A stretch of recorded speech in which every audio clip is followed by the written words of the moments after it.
dobrodošla v podcastu Vse je v redu.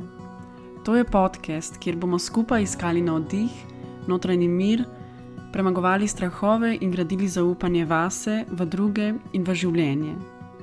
Vodim ga Vida Igličar, grafična oblikovalka in ilustratorka, zagnana iskalka smisla in notranjega miru. Skozi izzive, ki mi jih življenje prinese na pot, aktivno in kreativno iščem pot naprej. Ob izidu knjige, ki ima prav tako naslov Vse je v redu, sem želela ustvariti še ta navdihujoč in podporni prostor, podcast, kjer upam, da bom skozi razkrivanje svoje ranljivosti in svojih preizkušenj pripomogla k zmanjševanju stigme na področju duševnega zdravja. Predvsem si želim, da ti dam vedeti, da v stiski nisi sam oziroma sama. Vedno bom hvaležna za tvoj čas in za poslušanje. Če bi z menoj želel oziroma želela podeliti, kakšna se ti zdi vsebina, če se v njej najdeš ali te ta nagovori, če imaš kakršnokoli vprašanje, mi lahko pišeš na Instagramu, kjer me najdeš pod imenom Vida Igličar. Vesela bom tudi, če moje ustvarjanje podpreš tako, da se na podcast naročiš ali pa ga podeliš s svojimi bližnjimi. Preden začnem, naj poudarim, da nisem zdravnica, ne psihiatrinja ali psihoterapevtka. Tematike duševnega zdravja razkrivam skozi oseben pogled in lastne izkušnje. Verjamem, da je moja največja kvalifikacija predanost. Predanost delu na sebi, iskanju smisla in boljšega življenja ter pripravljenost na pogovore o občutljivih temah. Če se kadarkoli znajdeš v hudi stiski, se obrni na strokovno pomoč ali pokliči na eno od številk za pomoč v duševni stiski. V današnji epizodi se bom podala bolj v kreativne vode in v ozadje svojega dela s knjigami in sodelovanja z založbami. Podelila bom svoje izkušnje, kako sem izdala svojo prvo knjigo pri založbi Grafenauer, kako in zakaj sem ob ideji za knjigo 100 dni za boljšo mene pristopila do založbe Mladinska knjiga in kako je potekala pot do točke, ko so knjigo izdali in par let kasneje, letos, izdali še knjigo Vse je v redu. Podelila bom, kako je v mojih primerih potekal proces pisanja knjig, kako izgleda delo z urednikom in kakšno vlogo ima v samem procesu. Naj poudarim, da ne govorim na splošno ali v imenu drugih avtorjev in založb, ampak samo delim primer svoje izkušnje.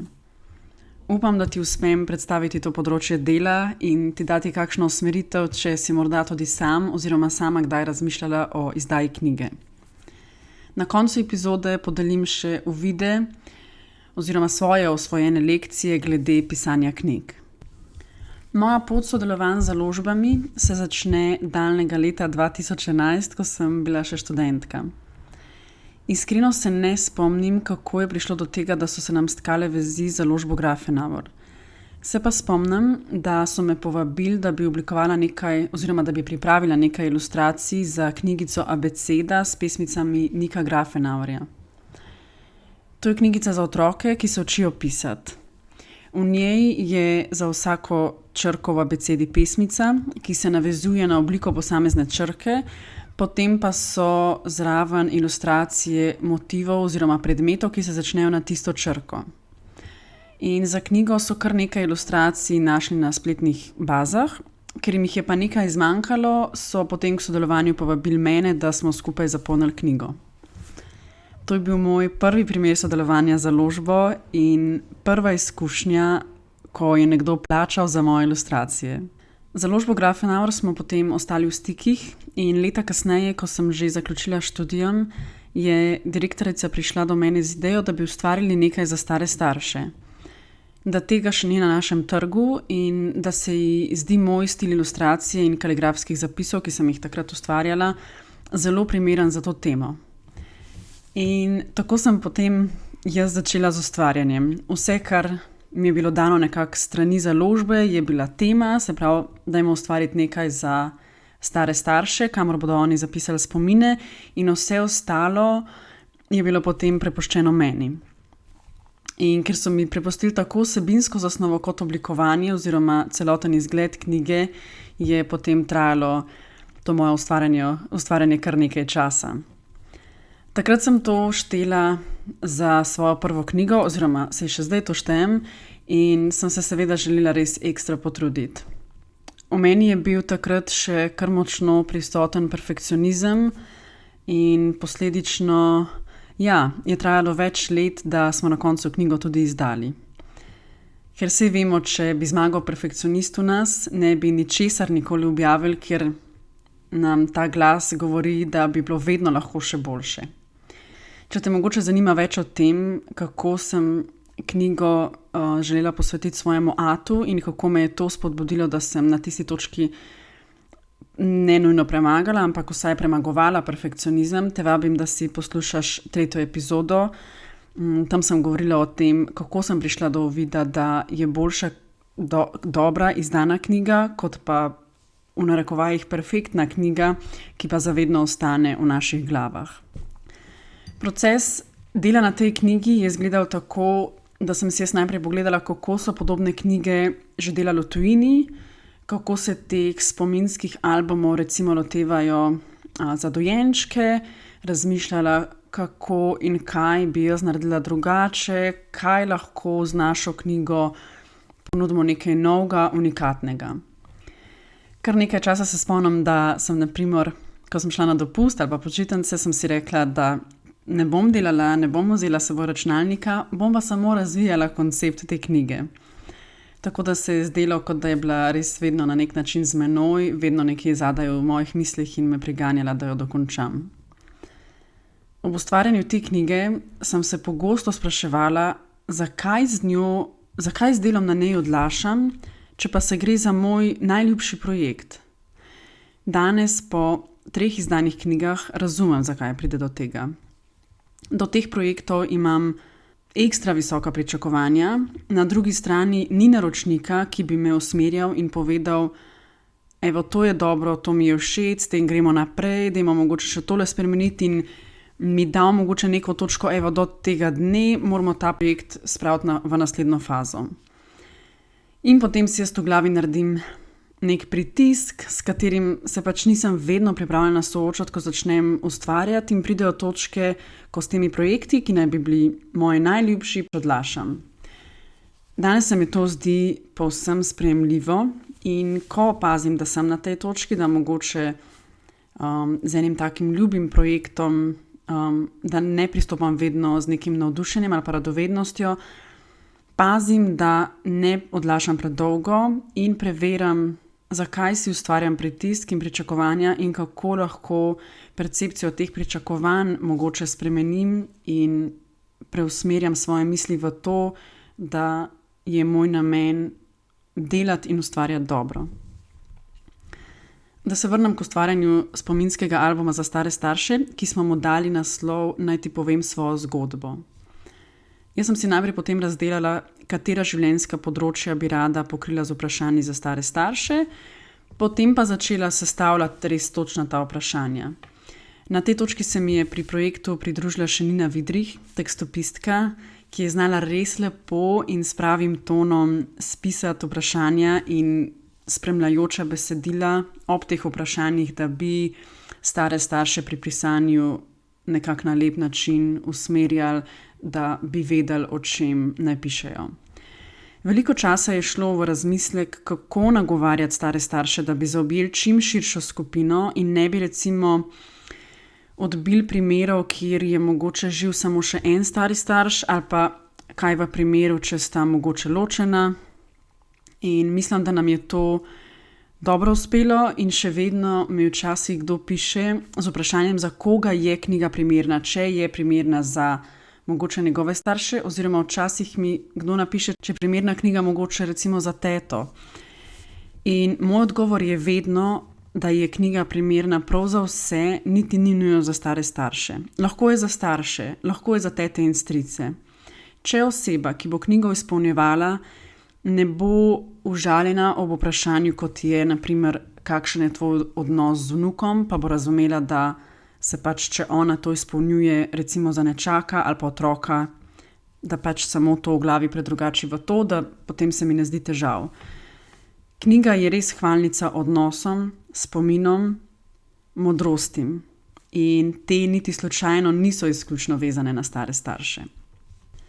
Potem sem se lotila ustvarjanja ilustracij. Knjiga je v celoti opremljena z ilustracijami in kaligrafskimi zapisi. Tekom ustvarjanja sem potem vmes seveda že deloma zamenjala stil, nekako skozi čas pa so potem vseeno se ilustracije začele sestavljati v neko celoto.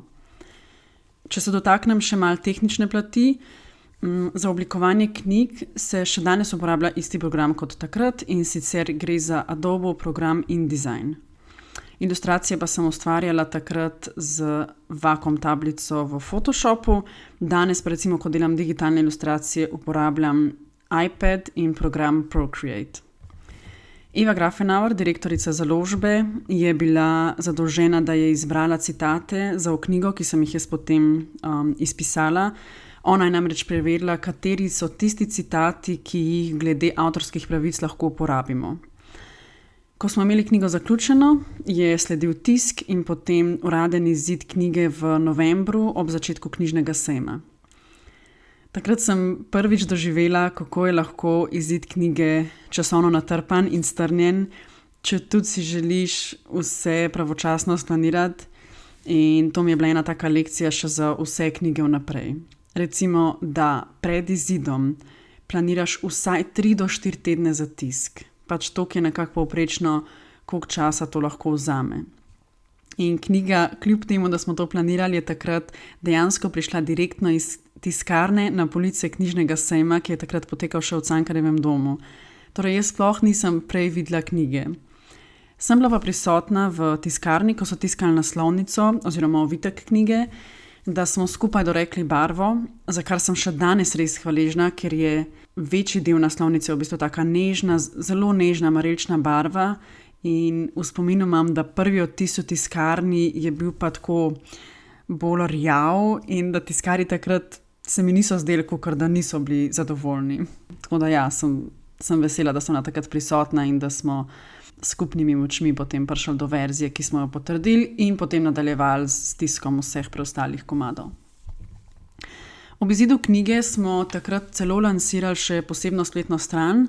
To je bila moja ideja in sem hvaležna, da je založba podprla in izvedla. Jaz sem spletno stran oblikovala, Gregor Ostanek, programer, s katerim je založba sodelovala, pa je potem postavil spletno stran, in sicer je na naslovu tvojazgodba.grafenauer.si, kjer še danes lahko prelistate par strani knjige, gor so objavljene fotografije in predvsem zbranih je nekaj zgodb o odnosih s starimi starši. Moja ideja je bila namreč, da bi na spletni strani objavljali zgodbe ali pa spomine, ki bi jih ljudje zapisali v knjige. Sicer zdaj ta spletna stran že nekaj časa stoji, potem nismo več dodali novih zgodb, ampak vseeno se mi zdi lepa in še vedno dragocena. Na strani si lahko med drugimi preberete en zapis, ki ima naslov Moja zgodba AG, in ko ga berem, se mi še vedno naježi koža. Krasen, res krasen zapis o starih starših in ne morem se upreti, da ne bi enega izseka podelila. Rad bi jima povedal naravnost, da ju imam rad. Pa sem že večkrat prišel točno s tem namenom in spoznal, kako težko je. Občutek, da ni primerno. Da lahko pokažem tudi na drugačen način. Milijon razlogov za ne. Nikoli ne bom dostojen vnuk svojim starim staršem. Ne, če jima ne uspem povedati. To je najmanj in največ, kar lahko. Starši staršev. Dom, ki je vedno tam. Najmanj cenjen, najbolj samoumeven, najtoplejši. Nisem še bil deležen kritike v tem domu. Učil sem se tam. Deda, ki je razložil, da so ženske rože in da moram vedno stremeti k temu, da jih tako sprejemam. Rekel je tudi, da jih ne smem jemati preveč zares. Babi pa me uči svojo preprostostjo. Odkar gojim spomin, se spomnim nje, ki je glavna skrb hrana za ptičke po zimi. Ko jo vidim gledati skozi okno, kako gleda, ali bodo vse pojedli ali ne, tega si ne bi predstavljal nikoli. Nihče mi ne bi mogel tega opisati tako dobro, da bi takšne prizore dejansko umestil v svojo stvarnost. Preprosta sreča je to. mladim nezanimiva. Ena sama predanost življenju, bitjem. Nisem še zasledil čistejše ljubezni. Hvaležen sem za to, da sem tudi iz njiju zrastel. Učita me brezpogojnosti. In potem še zaključek tega sicer malo daljšega zapisa. In ona dva vesta, da je skrb drug za drugega najlepši okras, ki si ga lahko nadanemo na svojo dušo. Preprosto zato, ker to ni potrebno. In to počneš samo zato, ker lahko. Torej, ker imaš rad. Na ta način sta mi že dolgo nazaj povedala, da me imata rada in se temu nista izneverila. In še nekaj, one dva sta srečna, svet pa ni. Se mi zdi krasno ubesedeno, česa nas lahko učijo stari starši, in z nakupom knjige, naj ti povem svojo zgodbo, jim lahko podariš odličen okvir, v katerega oni zapišejo svoje spomine in modrosti, in ti potem ostanejo tebi, generacijam naprej, zares večen spomin. Po izidu knjige smo imeli potem en tak skromen predstavitveni dogodek. Spomnim se, da je založba takrat rekla, da ti dogodki niso ravno dobro obiskani, da še če novinarje povabiš, da komaj kdo pride. Ampak jaz sem si tega dogodka želela že zaradi svojih bližnjih oziroma zaradi sebe, sem želela proslaviti ta zame pomemben trenutek. In tako smo v Bazilika Bistroju na Prešernovi, žal danes tega bistroja ni več, smo imeli malo druženja in pogostitve ob izidu knjige. Takrat smo k pogovoru povabili fotografinjo Uršo Premik in njeno babico Hildo. Spomnim se nekaj obrazov ljudi, ki so prišli, ne vseh, ampak dogodek imam v res zelo lepem spominu. Skratka, moje prvo sodelovanje z založbo je bilo čudovito in po spletu nekih srečnih okoliščin in vloženega truda sem že kar zgodaj postala avtorica. Zame so to lepi, nepozabni občutki. In še posebej takrat, ko mi na primer nekdo napiše, da so mu stari starši izpolnili knjigo in da mu je to zdaj postalo najbolj dragoceno darilo. Se mi zdi imeti skozi svoje delo priložnost ustvarjati neko tako vrednost za nekoga drugega, se mi zdi nekaj neprecenljivega. Potem pa se je par let kasneje zgodil moj izziv 100 dni za boljšo mene, ki sem se ga zadala v iskanju boljšega počutja po srečanju z izgorelostjo. Izziva sem se lotila na Instagramu, oziroma lotila sem se ga v glavi, tam pa sem ga objavljala in delila. Za izziv sem prav vsak dan naredila eno majhno dobro dejanje v smeri boljšega telesnega in duševnega počutja, ustvarila eno ilustracijo oziroma grafiko in odgovorila na 3 vprašanja. Kaj sem tisti dan naredila bolje, če se je kdo zaradi tega bolje počutil in če mi je dejanje prineslo kakšna nova spoznanja.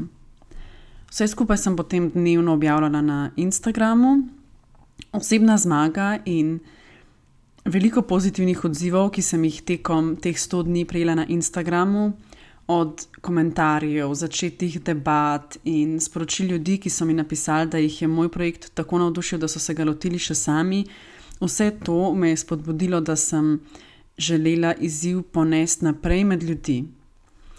Jaz sem tekom tistih 100 dni v oglaševalski agenciji dala odpoved, stopila na samostojno podjetniško pot in na tisti točki sem se zadala nekaj projektov, za katere se mi je zdelo, da ob službi nisem imela časa in zdaj, ko grem na samostojno pot, si jih želim izpeljati. Eden izmed njih je bil vsekakor, da iz svojega izziva naredim knjigo. In za začetek sem naredila eno tako predstavitev, neke vrste pitch, ki smo jih velikokrat delali v oglaševalski agenciji. Torej nekaj strani predstavitve, s katero sem poskušala prodati idejo, da je ta moj izziv smiselno izdati v obliki knjige. Takrat sem si rekla, da če bi izdala to v Sloveniji, bi si želela, da je to pri založbi Mladinska knjiga, ker je največja in ima dobro pokritost knjigarn po celi Sloveniji. Hkrati ima razvito prisotnost na različnih kanalih, se pravi tako od nekih izložb do omrežij, spletne strani, spletne trgovine. Razlog, da se nisem odločila za samo založništvo, je, da sem si želela podporo ekipe, In nisem želela, da je prodaja knjige odvisna samo od mojih objav in mojega truda. Meni je do neke mere vedno ok objavljati svoja dela, sem na nje ponosna in jih lahko delim, ampak sem želela, da knjiga pride do širšega kroga ljudi. V to predstavitev sem vključila najprej eno stran pogleda, koga sem jaz videla kot ciljno skupino in kako se mi zdi, da bi knjiga lahko njim pomagala. Potem sem v 2 odstavkih zapisala svojo zgodbo z izgorelostjo in kako mi je ta izziv spremenil življenje na bolje. Na eni strani sem potem opisala okvirna pravila oziroma smernice, ki sem si jih zadala za teh 100 dni.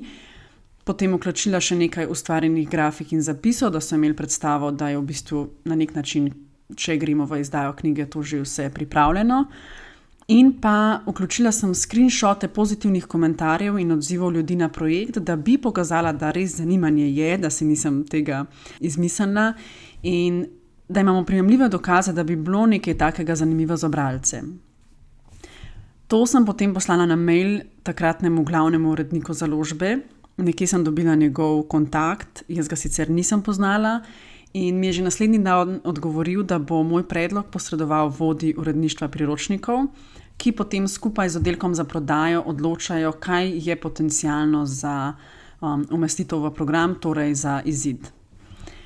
In meni se je potem že par dni kasneje s porodniške oglasila urednica, da se ji zdi projekt zanimiv, da bi ga z veseljem delala, ko se čez pol leta vrne s porodniške. Mi smo se vse to začeli dogovarjati januarja 2020 in nekje potem do konec poletja jaz v bistvu sploh nisem imela uradne informacije, bomo to knjigo izdala ali ne, to je bil še čas korone, tako da se je tudi založba navajala na neke nove razmere. No, ampak potem smo v septembru resno zavihali rokave. Urednica, ki sem jo omenjala, je krasna Urška Kaloper, ki je urednikovala tudi mojo novo knjigo. Je bil pa ob tej knjigi 100 dni proces malo drugačen. Jaz sem imela v bistvu takrat vsebino knjige že končano, sicer v angleščini, ker sem v angleščini objavljala na Instagramu, torej sem mogla vso to vsebino prevesti v slovenščino, hkrati tudi nekaj grafik, kjer je bilo zapisan kaj v angleščini, sem naredila na novo. Se je pa potem začel proces urednikovanja, ki je bil zame povsem nov. Urška je vsebino predvsem seveda slovnično pregledala, to ni moje področje, in dodala komentarje, če je kaj v besedilu ni bilo razumljivo, če je bilo kaj napisan mogoče recimo preveč v oblakih, če je bilo karkoli tazga vsebinskega, da bi bralca zmedlo. Na take stvari me je opozorila, kar je bilo res zelo dobrodošlo, ker ko pišeš o sebi, se ti zdi, da je včasih vse jasno, kaj misliš, potem pa seveda nekomu drugemu, ko bere za tabo, ki te ne pozna, mu ni. Tako da se mi zdi nujno, da ne glede na to, a gremo v samo založništvo ali pa gremo delati založbo, da je res fino imeti urednika oziroma nekoga, ki ima izkušnje s pregledovanjem takih del in nam ponudi lahko en res zunanji, objektiven vpogled v naše pisanje. Tekom procesa dodelave vsebine sem se potem na neki točki osebno oglasila na Mladinski knjigi, da bi dorekli še vse ostalo. In seveda sem kot oblikovalka imela knjigo že oblikovano, zamislila sem si velikost, format, sicer pa ta del ponavadi prevzame založba s svojimi oblikovalci. Moja želja je bila, da bi bila knjiga kvadratna, ker so bile vse ilustracije ustvarjene za Instagram in torej v kvadratnem formatu. Najprej založba seveda ni bila navdušena, kar sem pričakovala, ker to ni standarden format za tisk knjig in posledično seveda tisk podraži. No, ampak smo potem skupaj z vodjo likovno-tehničnega uredništva na založbi sklenili, da dajmo vseeno vztrajati s kvadratnim formatom in res smo in je šlo skozi in sem še danes za to res hvaležna založbi. Se mi zdi, mogoče za koga malenkost, ampak meni kot oblikovalki mi je bilo kar pomembno, da je forma sledila neki smiselni vsebinski zasnovi. Sledil je tisk in z januarjem 2021, torej 1 leto dni potem, ko sem prvič stopila v stik z založbo Mladinska knjiga, je knjiga izšla. Mladinska knjiga je prevzela promocijo in PR, dogodkov ali pa kakršnih koli druženj takrat zaradi korone ni bilo. Zame velik plus, da je knjiga izšla pri založbi, je, da so ob izidu knjigo izpostavili v založbah, tako njihovih knjigarn kot DZS-jev. In recimo oni so potem poslali medijem, s katerimi so redno na vezi, novico o izidu knjige, mediji so pa potem se name obračali s predlogi za intervjuje. Eden izmed razlogov, zakaj bi se kdo raje odločil za samo založništvo, je seveda recimo finančni vidik. Ko knjigo izda založba, kot avtor dobiš procent od prodaje, ki marsikoga zna presenetiti, da ni ravno visok. Če pa knjigo izdaš sam, je seveda celoten znesek ob prodani knjigi tvoj, minus seveda vsi nastali stroški. Torej moraš sam prevzeti začetni strošek tiska, moraš imeti nek prostor, kjer boš natisnjene knjige imel varno spravljene, recimo da ne pridejo v stik s kakšno vlago. Sam prevzameš urejanje pošiljk, plačil, spletne trgovine. In če želiš priti v knjigarne, ponavadi potrebuješ posrednika. Torej, se mi zdi, pri obeh načinih izdaje knjig so plusi in minusi, ki pa razumljivo pač vsakemu avtorju pomenijo svoje. Meni kot grafični oblikovalki in ilustratorki ni bilo v interesu, da bi jaz pošiljala knjige in se ukvarjala s tem bolj administrativnim delom projekta. Mi je bilo res krasno, da je ta del prevzela založba, ki ima vzpostavljen sistem, meni pa je ostal čas, da sem se lahko posvetila ustvarjanju. Kmalu po izidu knjige 100 dni za boljšo mene sem se jaz potem že začela srečevati z intenzivno tesnobo. In ko je minilo nekaj časa, sem o tem spet videla en osebnostni izziv, ki sem ga začela kreativno reševati.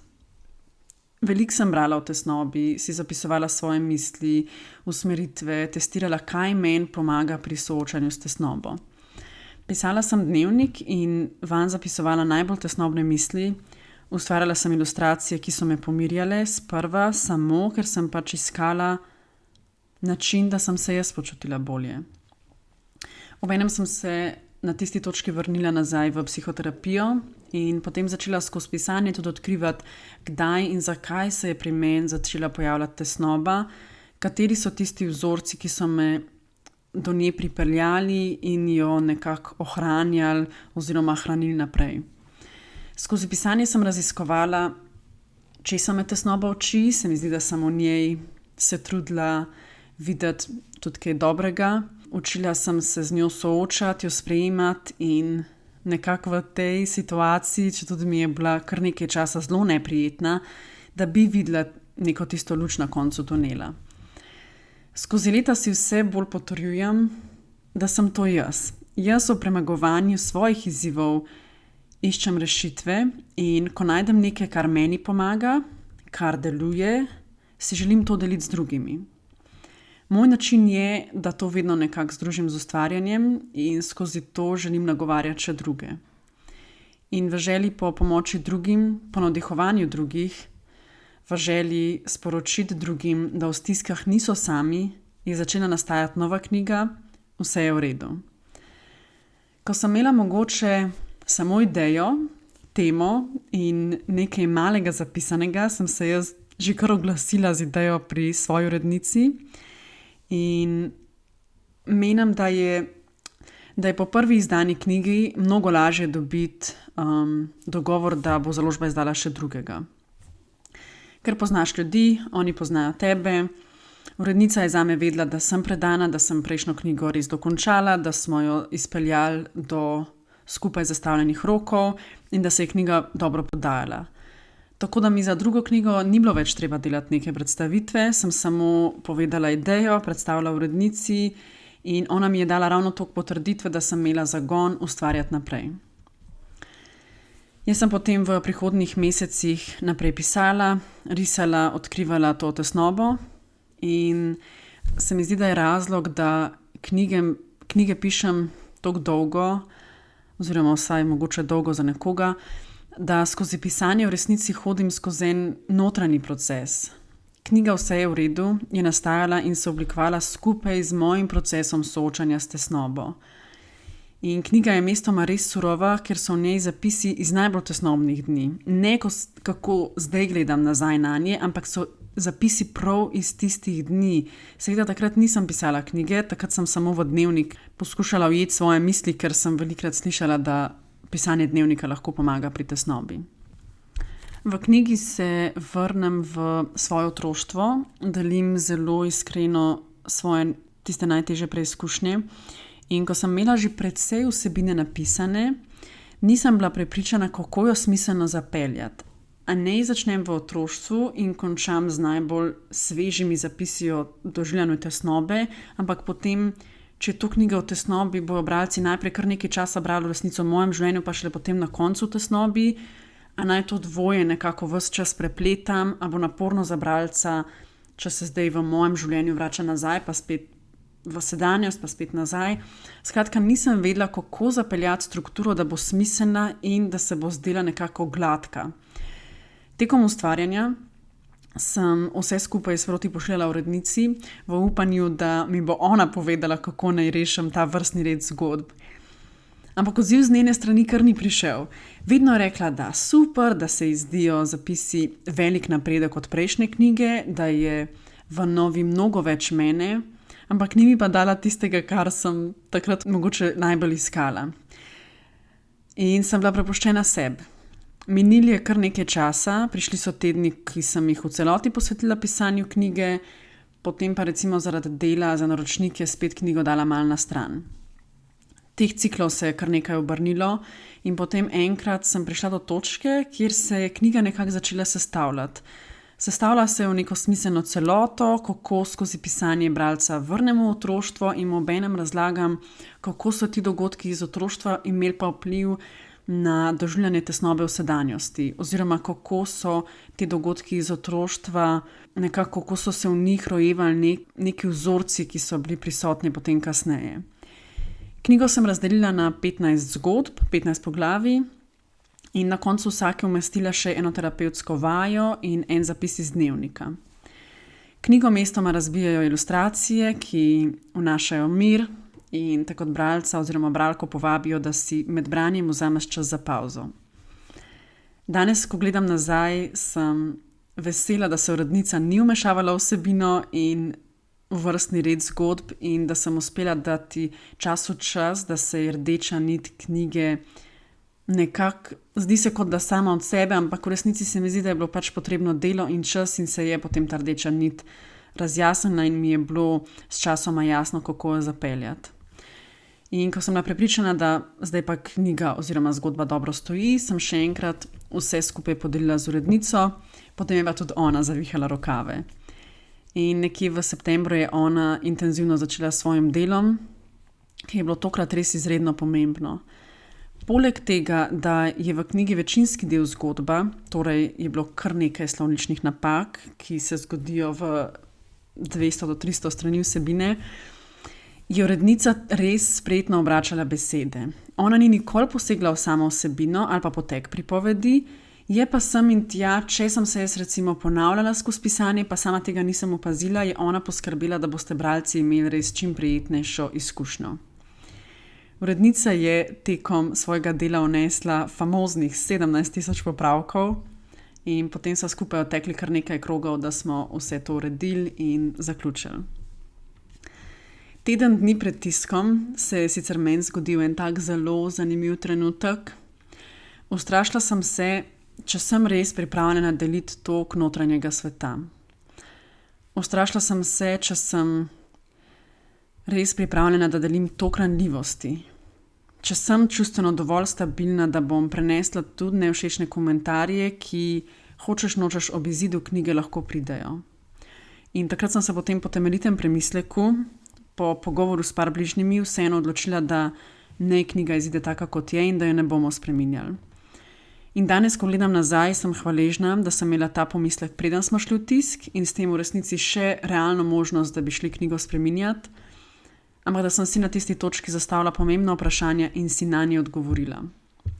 Lahko, da mi bo težko ob nevšečnih komentarjih, ampak se vedno znova odločam raje dati moč upanju, da s knjigo nekoga nagovorim in mu dam vedeti, da v stiski nisem in da ne podležem strahu pred kritiko oziroma predvsem tistim, ki po spletu mogoče anonimno puščajo neke negativne sledi. Zanimivo je, kako lahko knjigo že 20krat prebereš, najbrž sem rekla še premalo, in pregledaš, pa se še vedno najdejo kakšne napakice. Bi se pa na tej točki rada zelo lepo zahvalila svoji mlajši sestri, ki je pred oddajo Otisk res ekstremno natančno pregledala knjigo, mi podelila vse komentarje in ko sem jaz videla, koliko natančno je šlo ona skozi, sem jaz kar dvigala roke in vedela, da za njo ne bom našla jaz več dodatnih napak. Še to je, da ko bereš za sabo, to knjigo znaš skoraj na pamet in veš, kaj bi moglo pisati, ko bereš, zlahka spregledaš, če se zgodi kakšen zatipk. Skratka, pred oddajo je v Tisk je fino imeti ob sebi nekoga, ki knjige še ni prebral in je karakterno natančen in pedanten. Taka oseba ima res lahko velik potencial, da najde tiste napake, ker seveda ne iščemo perfekcije, ampak si želiš, da je napak v knjigi pač čim manj. Potem je sledila oddaja Otisk in potem sestanek z osebama na založbi, ki sta odgovorni za PR in marketing. Naredili smo okviren plan za promocijo. Izredno navdušena sem, da se je založba odločila imeti Davida Zupančiča in mene kot nosilca prve kampanje v 2024, tako da bo v izložbah nekje od sredine januarja dalje bo izpostavljene moje in Davidove knjige, seveda tudi druge. Pojavila se bo tudi najina skupna fotografija in ponekod celo obešene moje ilustracije iz knjige. Danes, ko to snemam, se knjiga tiska in ko bo epizoda objavljena, sem prepričana, da bo knjiga že zunaj in upam, da naleti na lep sprejem bralcev.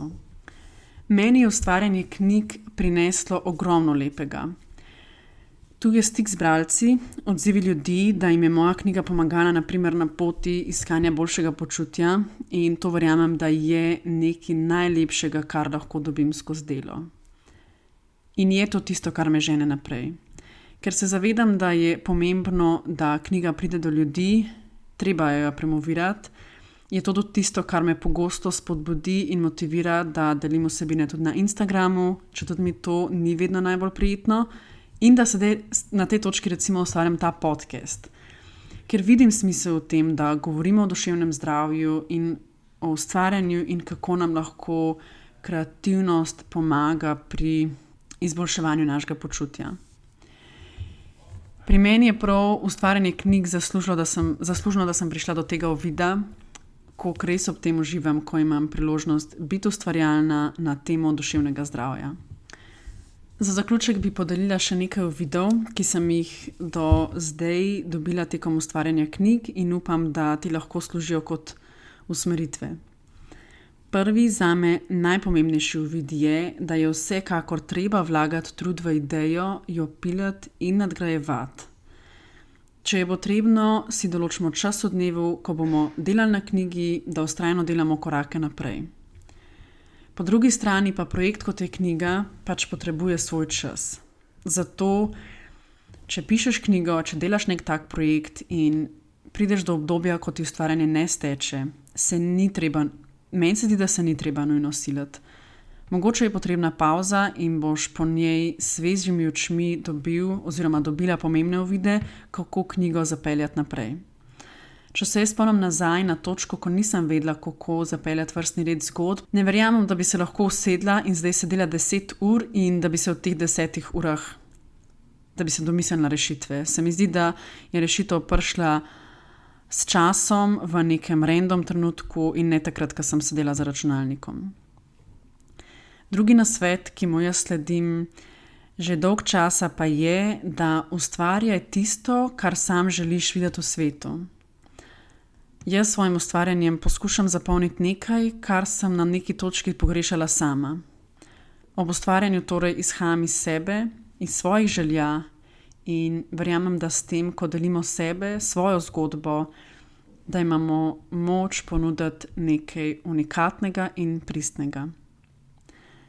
Kot vedno pa za konec še ena meni ljuba misel, tokrat od Pabla Picassa. Navdih obstaja, vendar nas mora najti pri delu.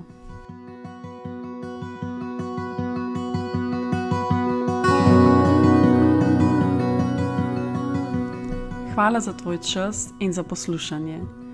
Če bi z menoj želel oziroma želela podeliti kaj o današnji epizodi, mi lahko pišeš na Instagramu na profil Vida Igličar.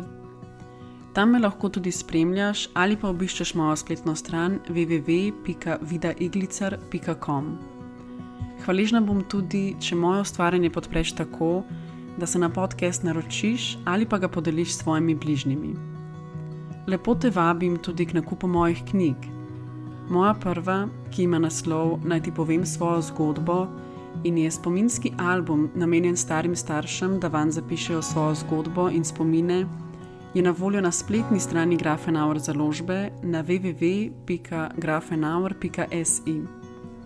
Mojo drugo, 100 dni za boljšo mene, ki je ustvarjena za vse, ki ste v iskanju boljšega počutja, in letos izdano knjigo Vse je v redu, pa lahko dobiš v vseh knjigarnah Mladinska knjiga in na spletni strani www.mk.si.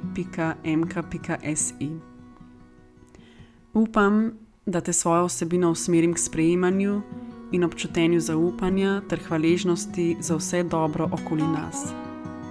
Upam, da te kdaj pomirim in ti pogled usmerim tja, kjer je lepo, kjer je smisel.